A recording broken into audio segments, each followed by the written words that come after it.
Hi everyone. So friends, हम इस video में लोकल वेरिएबल के बारे में समझने वाले हैं। Creating variables inside method, block और constructor. Such variables are called local variable.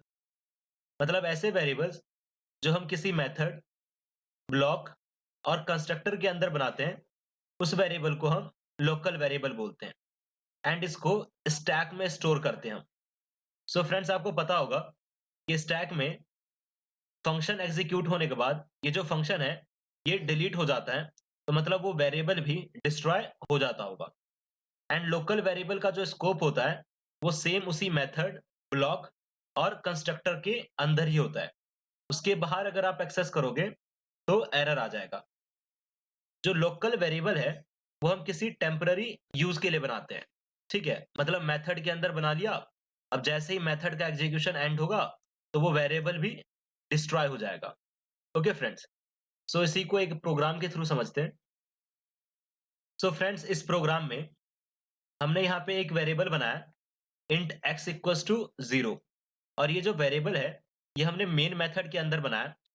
ये जो वेरिएबल है ये लोकल वेरिएबल है एंड जो इसका स्कोप होगा वो सेम इसी मेथड के अंदर तक होगा। इसके बाहर अगर आप इस x वेरिएबल को एक्सेस करोगे तो एरर आ जाएगा। एंड ये जो फोर लूप है जो कि y इक्वल्स टू 0 से 5 तक एग्जीक्यूट हो रहा है, ये जो y वेरिएबल है ये भी लोकल वेरिएबल है। मतलब फोर लूप में ये यहाँ पे डिक्लेयर होगा एंड फोर लूप के एंड होते ही ये y वेरिएबल भी डिस्ट्रॉय हो जाएगा। मतलब इसके बाद अगर आप y को एक्सेस करोगे तो एरर आ जाएगा। सो फ्रेंड्स, अगर हम लोकल वेरिएबल को कंपेयर करें स्टैटिक और इंस्टेंस वेरिएबल से, तो पहला डिफरेंस स्कोप के बेसिस पे ही होगा कि जो लोकल वेरिएबल का स्कोप होता है वो सिर्फ उसी मेथड, ब्लॉक और कंस्ट्रक्टर के अंदर तक होता है, राइट, जिसमें भी हम उसको डिक्लेयर करते हैं।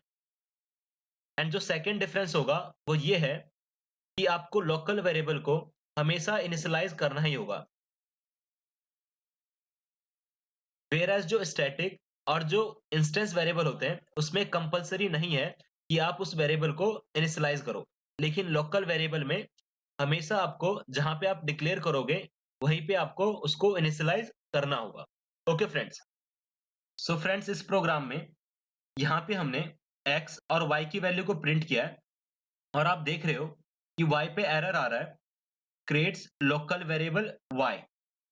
सो फ्रेंड्स, ये इसलिए आ रहा है क्योंकि ये जो y वेरिएबल है ये फोर लूप में यहाँ पे इनिशियलाइज हुआ है और जैसे ही फोर लूप एंड होगा ये y भी डिस्ट्रॉय हो जाएगा और हम इसके बाद इसको y को एक्सेस कर रहे हैं, इसलिए ये एरर आ रहा है। लेकिन ये सेम एरर हमें x पे नहीं आ रहा है बिकॉज ये जो x वेरिएबल है हमारा, ये हमने मेन मेथड के अंदर डिक्लेयर किया है। तो जो x का एक्सेस होगा वो इस पूरे मेथड के अंदर होगा। आप इस मेथड में कहीं भी इस x को एक्सेस कर सकते हो। ओके फ्रेंड्स, सो अगर मैं इस y को डिलीट कर देता हूं तो देखते हैं क्या होता है। सो x पे एरर आ रहा है, इनिशियलाइज वेरिएबल।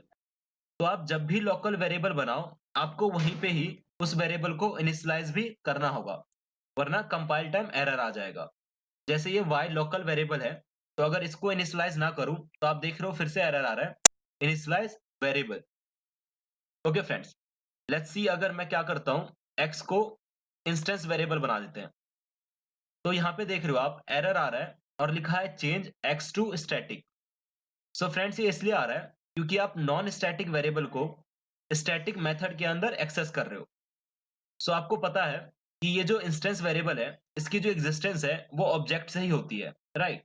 तो आप कभी भी आपको इंस्टेंस वेरिएबल एक्सेस करना हो तो हमेशा ही आप ऑब्जेक्ट के थ्रू ही करोगे। सो लेट्स से हम एक ऑब्जेक्ट बना देते हैं, my test t equals to new my test.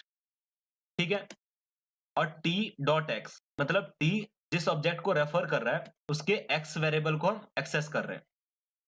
So friends, आप देख रहे हो अब कोई एरर नहीं है। सो फ्रेंड्स, अगर हम इस x वेरिएबल को इनिशियलाइज ना भी करें तो भी कोई एरर नहीं आएगा, क्योंकि जब ऑब्जेक्ट बना होगा तो ये x वेरिएबल है ना, जब कंस्ट्रक्टर कॉल हुआ होगा तो x variable equals to 0 initialize हो गया होगा, राइट।